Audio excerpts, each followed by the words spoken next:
Hi everyone, welcome to what I'm going to call my show and tell video. So I'm doing this a bit tongue-in-cheek because a couple of years ago a man came over to my channel and he left a comment that was rather derogatory on one of my videos, saying that he thought we'd all grown out of show and tell. Well, I think you're never too old for a bit of show and tell. So that's what I'm going to do today. I'm going to share with you things that I've been working on, paint colours I'm particularly loving, books I'm loving. I'm going to share some of my stitching as well and some of my, I guess we call it fibre art. I'm going to show you a bit of everything, and I hope that it's going to be really inspiring for you, whether you learn about some new colours, discover different ways of using them, different ways of painting, or I don't know, it just sparks off something in you, I hope, that gets you wanting to create. So we're going to start with some paintings that I've been working on. So these are for a project that at the moment I can't really tell you about. My patrons know about it because I've kind of told them a little bit about it. But yeah, I've been working really hard over the past couple of months on a body of work for this project. And yeah, these are just some of the paintings that I'm going to show you today. I have more, but I think we'll try and keep it to just a few, and then I'll move on to something else. So this one it's on watercolor paper. It's Archer's paper. So actually, let me show you what kind of paper it is. I'm going to move these out of the way. Okay, so this is the paper I've been using for all of the watercolor pieces I'm going to show you today. So it's an Archer's watercolor block. It's their cold press paper, which means it's very lightly textured. And it's the £140 one, so it's nice and heavyweight. They actually do one that's a £300 paper, which is my absolute favourite, but it is very expensive. You don't get as many sheets in the pad, but you get 20 sheets in this pad. And because it's a block, which means it's glued on all sides, it holds the paper really nice and taut so that it can't buckle if you apply lots of water to it.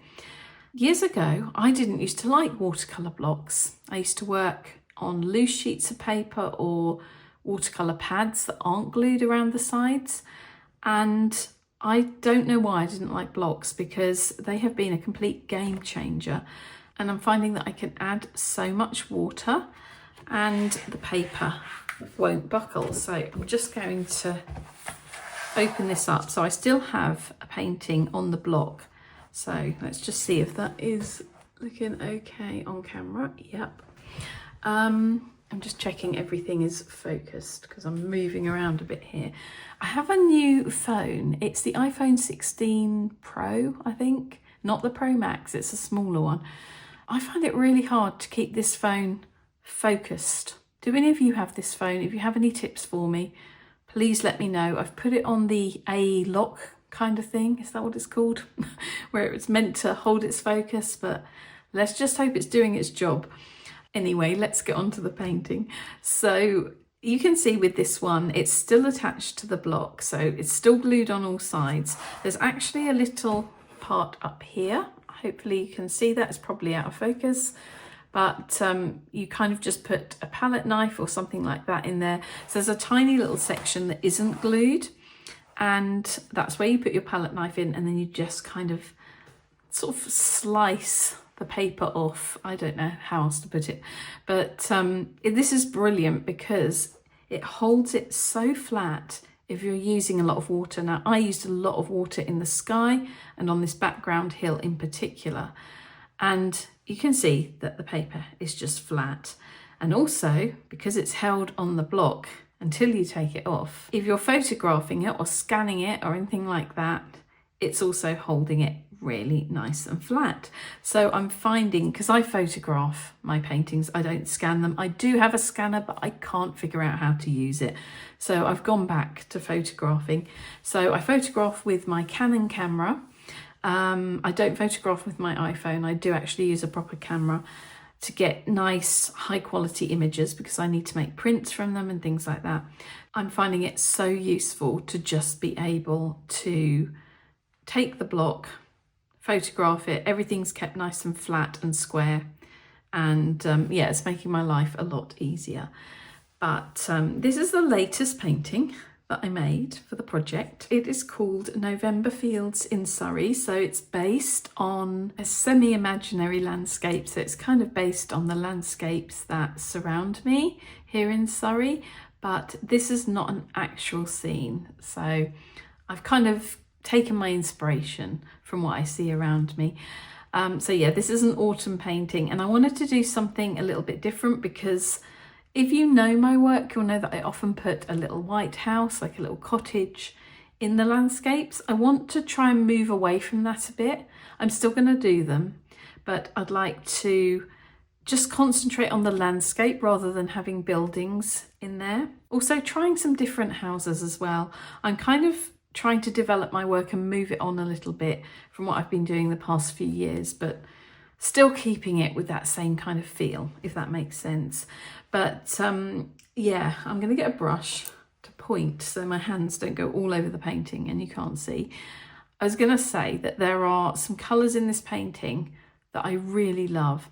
So what I used for the sky was the White Nights Marengo, and that's a gorgeous kind of quite dark bluish grey, and it is perfect for this kind of stormy sky.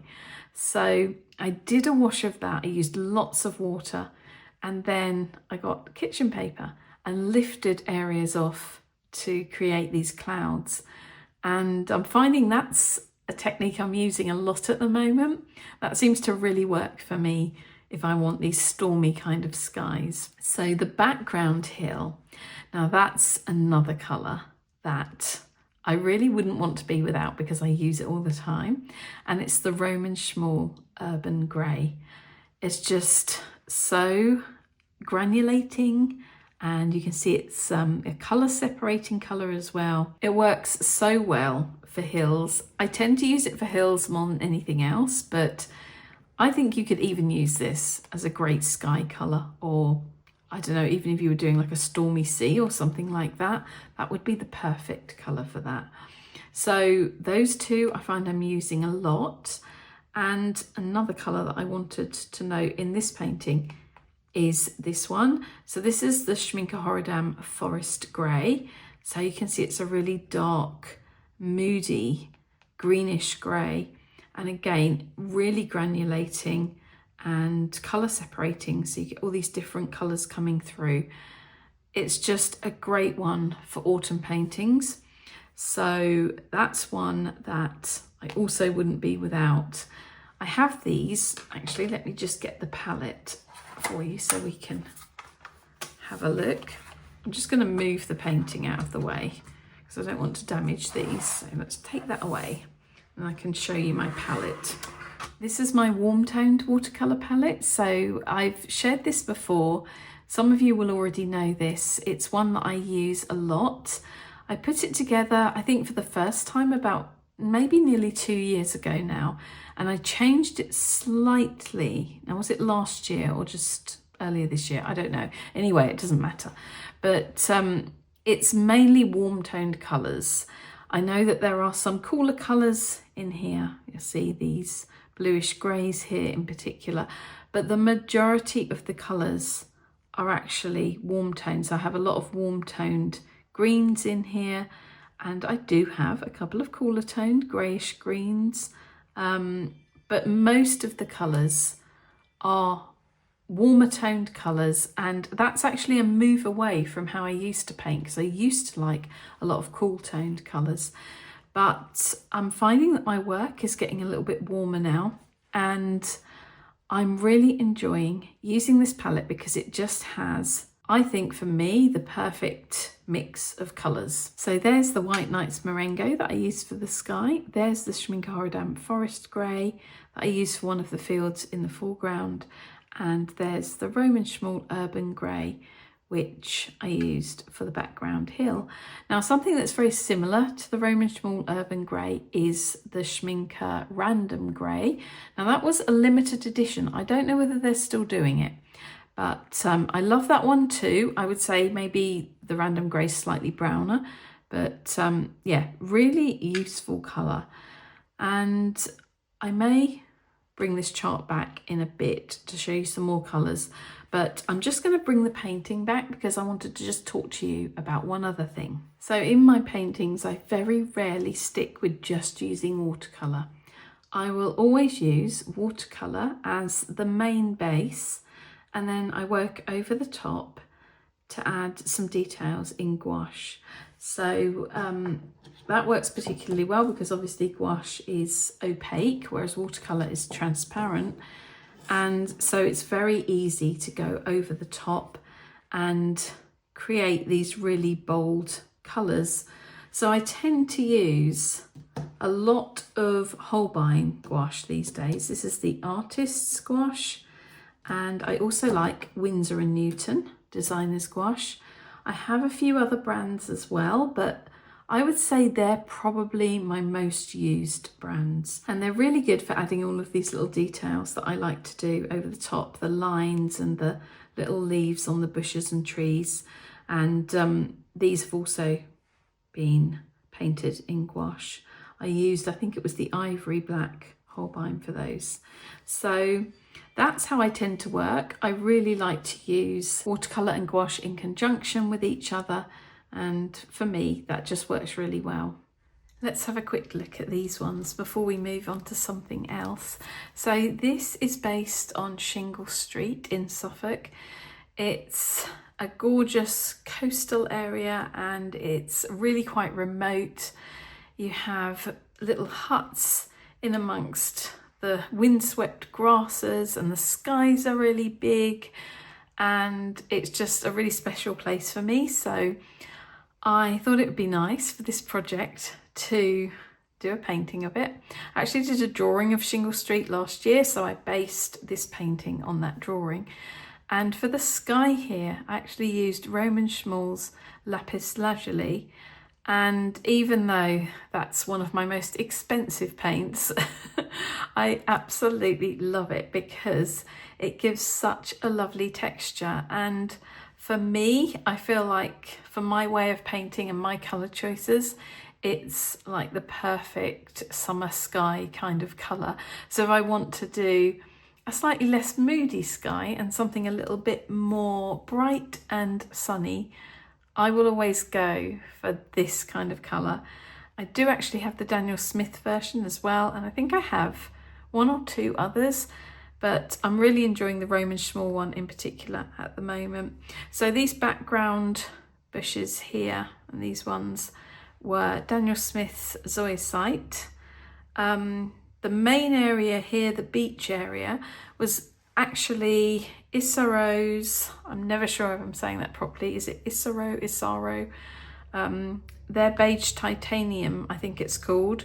So it's basically like a buff titanium, but it has like a nice amount of dirtiness in it, and I kind of like that. It worked for this.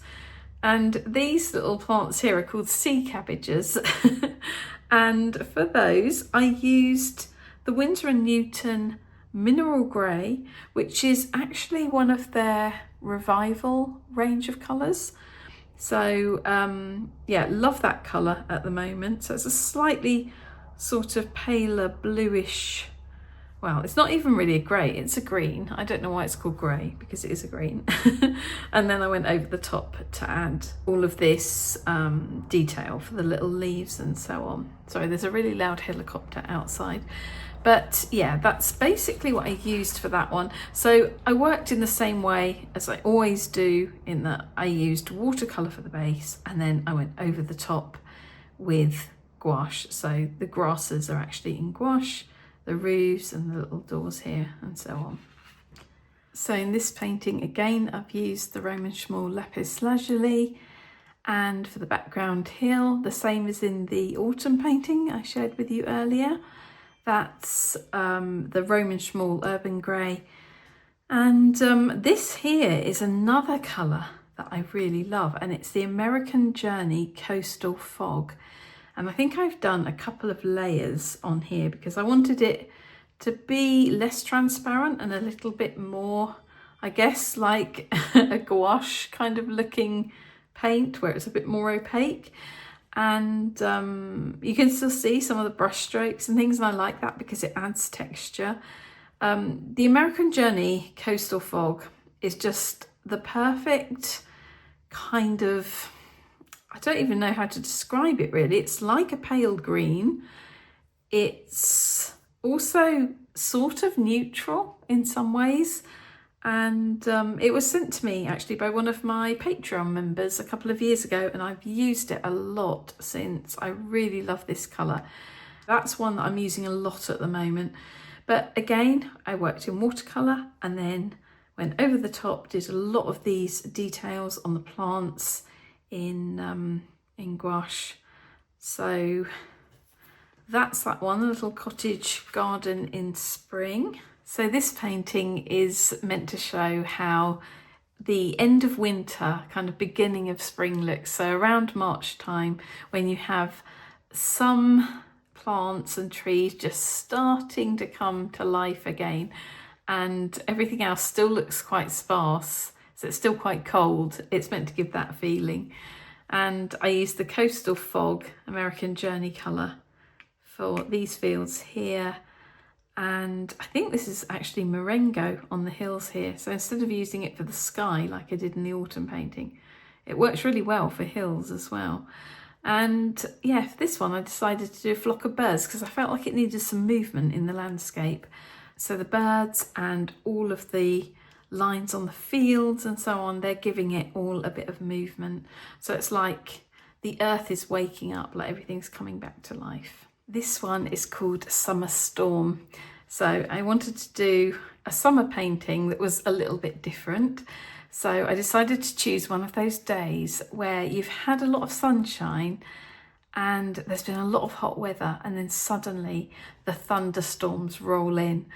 And we have a hill that we can see from our window, and I kind of loosely based it on that hill, but in our view we have a lot of trees in front of the hill, so you don't get to see that much of the fields. So I kind of again blended reality with imagination, and I decided that I wanted to depict how the summer fields look when you've had a lot of hot weather and you have these kind of colours like the ochres and this kind of buff titanium type of colour here and some sort of rusts and so on. And the storm rolls in and you know that that's all going to be completely soaked soon. And it's funny because this here coming down from this cloud was actually a happy accident with the watercolour, but I left it because I love how it looks like that cloud is actually starting to drop some rain. So I think that was also the Marengo again that I used for that one. This colour, by the way, is the Jackson's own brand yellow ochre. I bought this years ago and it's one of the nicest yellow ochres. Really lovely colour. It really has a glow to it, which I love. And these fields here are the Holbein green grey, which I'm really liking. And I also used it for these bushes or this hedge, whatever you want to, I don't know, think it is, the front here. Yes, that's a really nice natural green, the Holbein green grey. So to just have a quick look at these colours in the palette that I've just mentioned. So we have the Jackson's yellow ochre there, the beige titanium, the Isaro or Isaro colour. That was really lovely on the beach, on that beach scene. There's the American Journey Coastal Fog, a sort of lovely greenish neutral, which reminds me of the Ginger Root Prismacolor Premier pencil.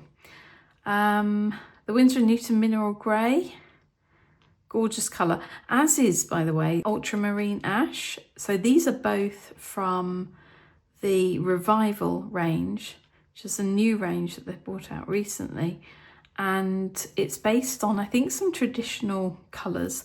And I also got the Ostwald Grey from that range. I only have 3 colours because I thought those were the ones I was going to use the most. So I bought them open stock. I didn't buy any sets or anything. What else did we mention? Oh, there's the Roman Schmoll Lapis Lazuli. Gorgeous, gorgeous colour, if somewhat expensive. And I think that was all I wanted to mention, right? Oh yeah, the Holbein Green Grey. That was the other one that I'm really enjoying at the moment, because it's a nice natural sort of mid-tone to slightly darker green. And I think it works for lots of different seasons. It's a really good colour. Okay, let's move on to a couple of books that I'm absolutely loving at the moment. Okay, there's actually one thing I wanted to share with you before we get on to the books, and that's the Art Toolkit Palettes. These are something I'm really loving and have loved now for, I want to say maybe about 1.5 years, maybe longer, I don't know. But I have the Folio palette, and that one there is the pocket palette. And I also have another tiny pocket palette in black. So these ones are in the silver, and that's my bird sticker on there, by the way. But I bought this one. So I bought a big Folio palette in black, and I had a look at the dispatch note here, and it says the 12th of December last year. So I've had this palette basically unused, just sitting there waiting to be filled with paints since December. So the time has come for me to do it, and I think what I'm going to do is I'll record a Patreon video where I share this new palette once I've filled it with the colours. I'm going to use gouache in this palette, by the way, not watercolour. These are gouache as well, these two. My other one is more of a mix of watercolour and gouache. That's in one of my Peganol Sendak rolls at the moment, so I won't get that out. But yeah, I'm going to fill this one with a complete collection of colours that I feel I could take anywhere and paint anything with in my style. So that means it's going to be full of moody, muted, earthy kind of colours. These ones are great, but obviously I kind of separated them into 2 different palettes, which means it's a bit more tricky to travel with. So this one's going to be one complete palette. So yeah, I'm going to film that for Patreon. By the way, if any of you want to check out my Patreon, I will leave the link in the description below. But yes, I will film that. I'm going to do that later today and just film that so that I can take it with me to Suffolk. I'm going to be going to Suffolk this month. So yeah, I'll be sharing that there. But I love the Art Toolkit palettes. They are so brilliant if you like to go out location painting, or if you like to travel and take your art supplies with you. I would say I've been really, really super impressed with the quality of these. They're a little bit pricey, but for me, they've been worth every penny. 2 books recently that I've bought to add to my craft library are The Mending Directory and The Mindful Maker. And when these came, I immediately loved both of them. So I got the Mending Directory because I have a few clothes that have like holes in them, or they're just a bit worn, and I didn't want to throw them away. I don't want to be that person who just keeps throwing things into landfill. So I want to learn how to do visible mending. So this Mending Directory, I'm just going to show you quickly because I don't want to show the actual patterns too much. Like the instructions are on the left hand side. So it's in sections. There's a woven section for woven fabrics with lots of different stitch patterns that you can do for visible mending. It's so inspiring. So I'll just flick through like that so you can see some of them. So we have the woven section, and then at the back there's the knitted section. So if you have knitted garments that need mending, they have lots of ideas there too, and the instructions on how to do it as well. So I think this one's going to come in really useful, both practically and for inspiration. And the other one, the Mindful Maker, let me just check that this is focusing. This is 35 creative fabric projects to focus the mind and soothe the soul. When I saw this, I thought this was right up my street, because the reason I have taken up doing crafts recently is mainly because it makes me feel so good. It's the only time I can really get my brain to switch off and become completely absorbed in what I'm doing. So I've become someone who is like a huge advocate of crafting. I think the same can be said for art as well, but I think for me personally, because I'm a full-time artist, it's very much related to my job. So even though I love it, I'm passionate about it, and I find that it's good for me in so many ways, it also has that kind of work element and sometimes a certain level of stress if I'm working to deadlines or something like that. Whereas crafts are just something I do because I love them, because they help my brain to completely switch off. And this is funny because it's actually something I was talking to my therapist about the other week. He asked me what I do to relax, and aside from taking walks in nature, one of the things I do to relax is crafts. And I was talking about how it just completely switches my brain off from the worry and the ruminating and the thinking. By the way, I'm having CBT, so cognitive behavioural therapy, for anxiety. I have severe anxiety at the moment, and I know that might come as some surprise because I guess on these videos I sound quite calm, and I am quite a calm person, but I also have a large side of me that is dealing with a lot of anxiety, and it's absolutely exhausting. And when I was tested for anxiety, I scored very highly. So yeah, I knew I needed therapy. I've had problems for a long time, and I want to get a handle on it and just, you know, feel a bit better, feel more able to cope with things. I can't go through life feeling the way I have been feeling. So crafts are a big thing for me. And I'm interested in all sorts of crafts. I'm going to show you some of my craft work in a minute. But I love this book because it has so many varied projects in it. So it has things like the little woven mat, making a pillow, making a punch needle footstool. I would love to try punch needle. I'm really quite worried that I'm gonna, I don't know, really get into it, and that's going to be another thing that I want to do. It's so funny with all these crafts. It's like there's so many different ones that I want to do, but we can go into all of that another day.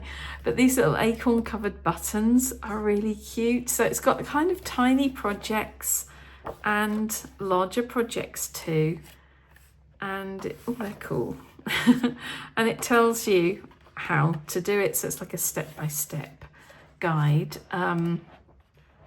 So let's just quickly flick through because I don't want to show you too much of the actual patterns, but it's a lovely little horse here. I thought he was so cute. He's kind of quirky, which I like.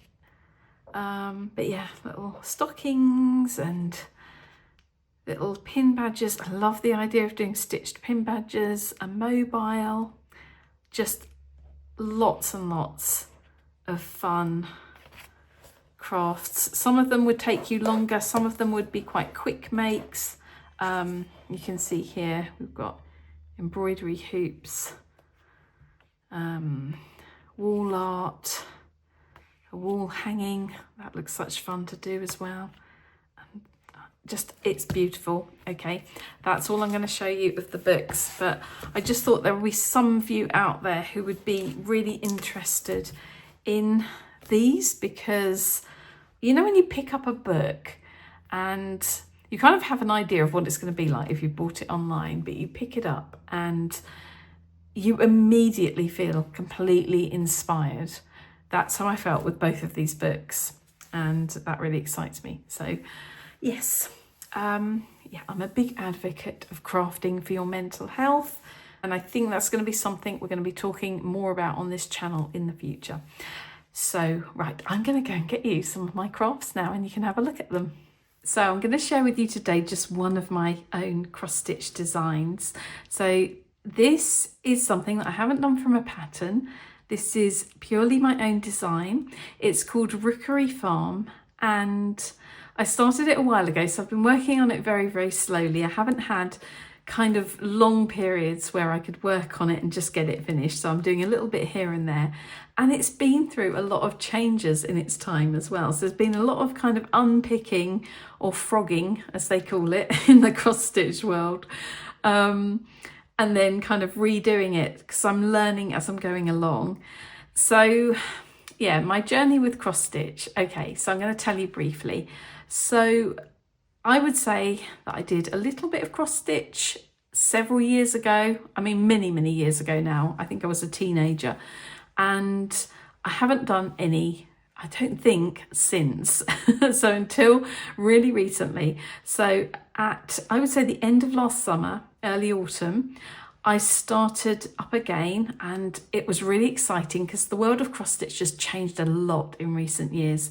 There are a lot of folk art primitive designs around now, and for me that's super exciting because this is exactly the style of artwork I love, and I can kind of translate it into stitched pieces.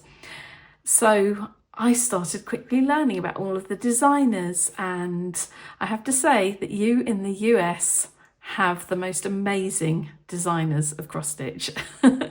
So I've been collecting loads of patterns. I have been stitching patterns by other people as well, designs by other people, but I wanted to do my own as well. So I've done some others. I'm just going to share this one with you today because this is kind of the most recent one, and it's the biggest one that I have done of my own so far.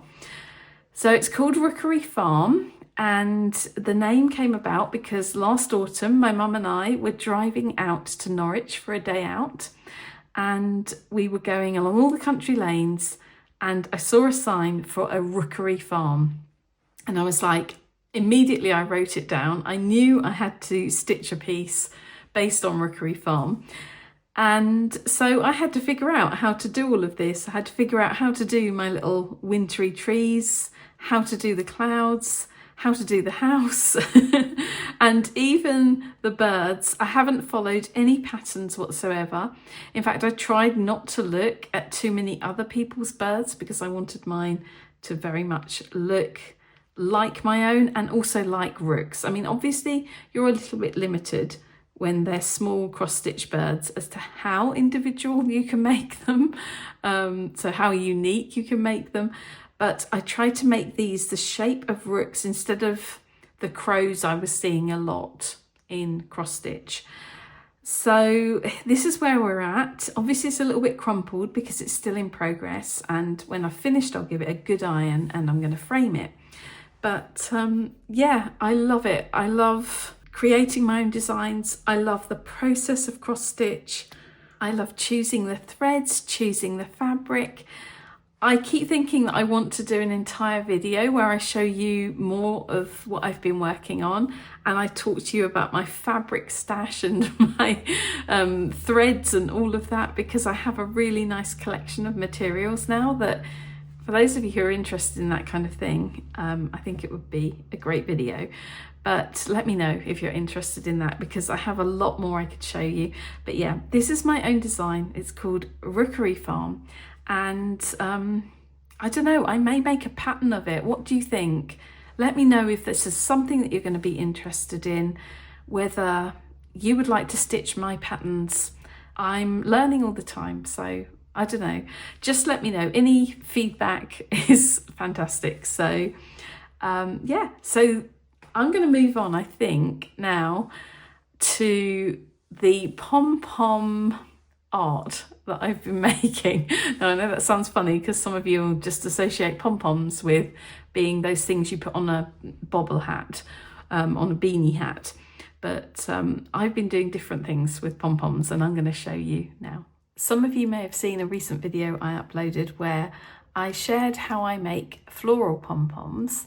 That video, actually, it's funny because it didn't do that well amongst my existing audience, but then it became very popular very quickly with a wider audience on YouTube. So it's actually one of my best performing videos recently. So it's on my channel page if you want to go and have a look, if you're interested in what that's all about. I do a step-by-step tutorial. But another thing I've been developing is how to make pom-pom mushrooms and toadstools. So these are just 4 of the ones that I've made so far. It has been a lot of trial and error. It's actually harder than it looks to get them looking this good. and it's taken many hours of work, but I've really enjoyed it. And they are so unbelievably cute. So I'm actually going to continue making these. I'm trying to make all sorts of different ones for, I think, all of these, or at least 3 of these. I've joined 2 pom-poms together. So I'm thinking of doing a tutorial about that eventually, sharing how I make them and how you can too. So if you're interested in that, let me know. That's something that could be coming up in the future. I'm actually thinking that maybe eventually, because I have had people asking about this, I might be making some to sell in my shop. So I'll keep you updated about all of that. But yeah, they're just so tactile to hold. They are incredibly cute and I love making them. They're so much fun. So I think I'll show you, just to end, some of the floral pom-poms, just in case you haven't seen them yet. And then we'll say goodbye. So here are just a few of the floral pom-poms I've made. And as I say, I have a tutorial on my channel if you're interested in having a go yourself. But they're really fun to make. And yeah, it takes a little bit of time and it takes a little bit of care. A lot of it is in the trimming afterwards. It's like the wrapping is important when you're wrapping the pom-pom, but the trimming is the part that you really need to take time and care over if you want them to look really good. But it's also a really, I don't know, satisfying thing to do, to get this kind of fluffy, slightly wild looking pom-pom and trim it. And as you trim, the floral design becomes more and more apparent. So that's really fun. I'm using all natural wools. Actually, I wanted to mention that because I'm trying in my everyday life to be more and more sustainable as much as I can. And so I've chosen natural products rather than acrylic yarns. But there's no judgment if you can only afford acrylic yarns or you want to work in acrylic yarns for whatever reason, that's fine. But I've chosen natural wools to make my pom-poms. And yeah, they're just really fun to make. So I think I'm going to leave it there because I think this video has probably turned into quite a long one. And I just hope that today you found something in this video that has inspired you and made you excited to create something, whether that's art, craft, whatever. If you enjoyed the video, please give it a thumbs up. And if you're here at the end, I would like you to leave in the comment section below a comment that says mushroom pom-poms. If you say that, I'll know that you're one of the people who made it right to the end of the video. So if you did, thank you so much. If you haven't subscribed to the channel and you enjoy what you are seeing, then maybe consider subscribing. And I'll leave all links and relevant information in the description beneath the video. Okay, thank you everyone. Thank you to all of my YouTube subscribers. Thank you to all of my Patreon members, especially Carol Rebholes, who offers a little bit of extra support each month. And I will be back soon with another video. So I'll see you then. Until then, stay creative, take care of yourselves, and bye for now.